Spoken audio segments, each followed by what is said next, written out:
Greetings out there in YouTube land. This is Morris Man. Excuse me. And as always, I thank you guys for coming to my channel. I have a video that I'm going to post, and at this particular time, I'm not quite sure what I'm going to entitle it. It was a question that one of my subscribers, shout out to MG is here. He posed a question to me. I said, this is a pretty good question, and I thought I'd do a video on it, kind of expound on it, instead of just sending it back in a comment, you know, 2 sentences. I need to elaborate on this, and I didn't bring my notes in. Anyway, I'm going to wing it. His question was, you pointed out that you are a Chicago resident. Well, actually, I'm not. I haven't been back in Chicago in a decade. Don't even live in Illinois anymore, you know. And like I said, when I get out of this ghost-ridden house, I'm going further into the woods and not be bothered, you know. I'm at that stage in my life where I'm just tired of interacting with idiots. I mean, really. You know, you can't go to the grocery store and get your groceries without having to have an interaction with idiots. You know, so as you get older, at least me, I become a little more withdrawn. I'm like, I just kind of want to be by myself, you know. I just don't want to be bothered, you know. And it's unfortunate that I feel that way, because I don't want to feel that way, but I feel that way. But anyway, you point out that you are a Chicago resident, and I often wonder your opinion of house music. When house music first developed in Chicago in the 80s, what was your opinion of it, and how did musicians like yourself view this type of music? Have you ever worked with any house music producers?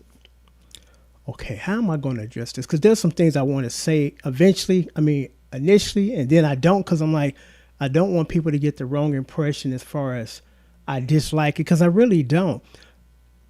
When you put it in perspective, I don't have a problem with it. And the perspective is this: house music is designed to do just one thing.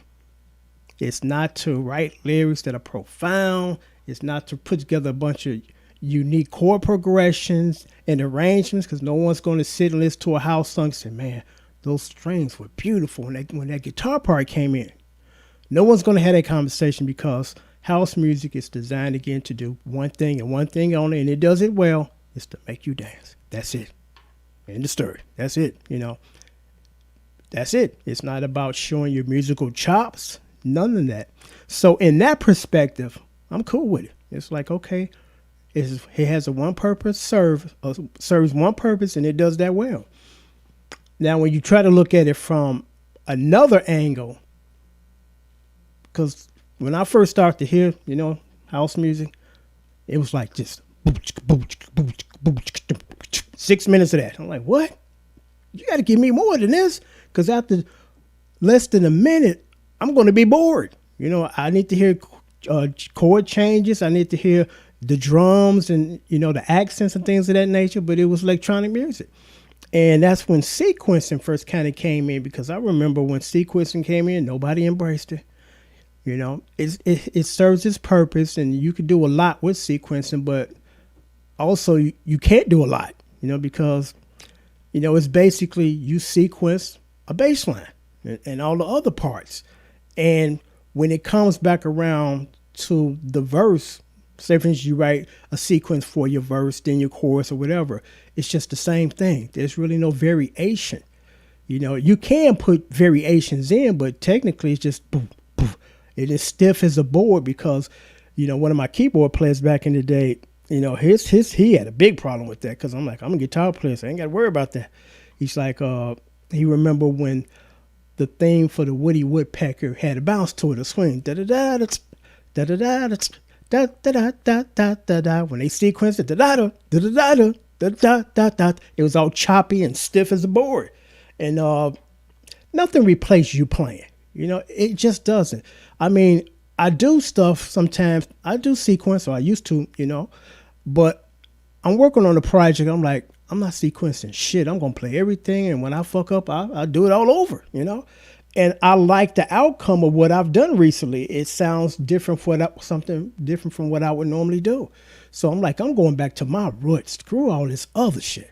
You know, I'm pulling out the analog recorders. I've never did anything really computer-based, you know, music on the computer. I'm like, I've done some projects for other people, but I'm like, me, I want to play this shit. You know, I don't want to cut and paste it, and no, I want to play it. I come from that era of wanting to play it. And as far as the house thing, I was there when it was created. I know all those guys: Steve Silky, Hurley, the godfather of house, which is Jesse Saunders. Nobody can dispute that. He was the first dude. Bang Orchestra, you name it. I've met those guys, because I was in that scene during the time as far as clubbing and playing, or mainly playing and not so much clubbing no more.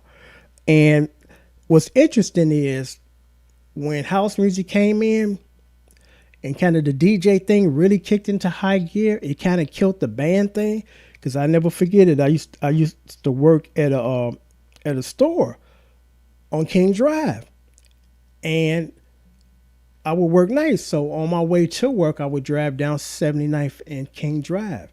And there was this club that sat on what's that? It was on the west side of the street, on the dead corner. And of course, it had a big window. And in the window, as I drive by, I would see the bands. And the way it was situated, the drummer was back was towards the glass, and every Friday I'm driving past, I'm like, cool, I wish I could be up in there enjoying the music. And then when house music kind of kicked into high gear, all the bands went away because it was much cheaper. And I understood that it was much cheaper to hire one dude to spin records than to hire a 7-piece band. You got to pay every one of those guys, every night or every weekend. So I started to see the change. And I didn't embrace it. I didn't like it. I'm like, I want to see bands, the bands stopped eating. And I should have brought my notes in here, because there was some other stuff I wanted to mention. But I was there for that, And in the answer or the question posed, have you ever worked with any house musicians? No, I had no reason to, because I was not doing that type of music at all. So I'm like, I got no business being in this musical neighborhood, and most of the musicians didn't, because a lot of that stuff was just, again, sequenced. And at least I can say this for house music versus the stuff today that half of these people can't play, and they borrow stuff or chord progressions from other people that can play. They were talented. You had to be able to play keyboards to do that kind of stuff. Now, again, the complaint was it's too repetitious.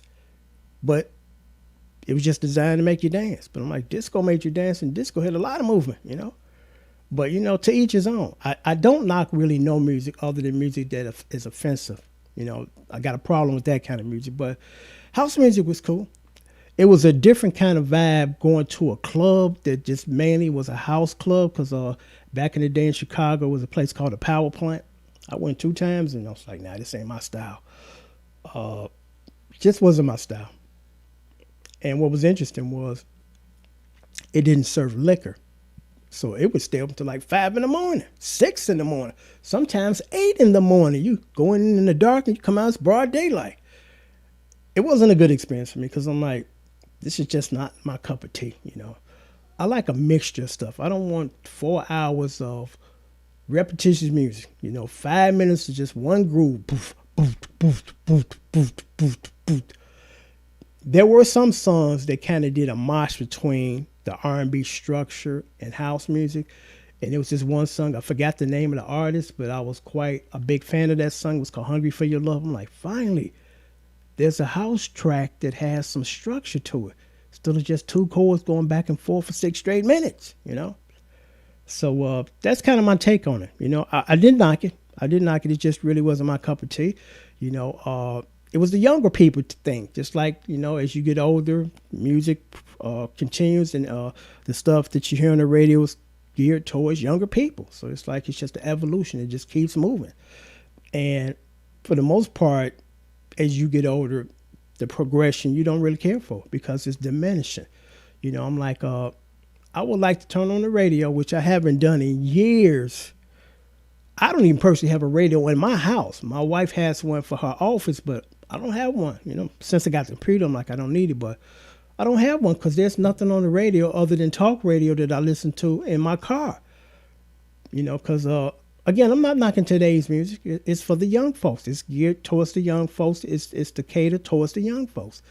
But I would like to see somebody start thinking and say, you know what? It ain't like these 50, 60-year-old people are dead yet. So give us something to support and back.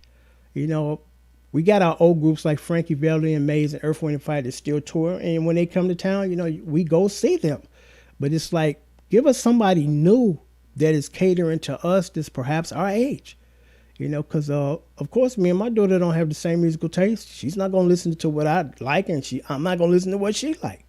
You know, but it's just the evolution of life. But nothing against house music. It's just it wasn't my cup of tea. You know, I'm a musician. I play. You know, I don't just sequence one rhythm for 6 minutes. You know, but again, I respect it because it was geared towards doing one thing and one thing only, and it did a great job of that, making you dance. That was it.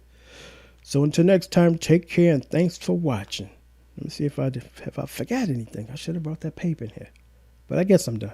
Till next time, take care and thanks for watching. And give a shout out to MG is here. I'm not quite sure if I did that. That's the subscriber that left me this question. Take care.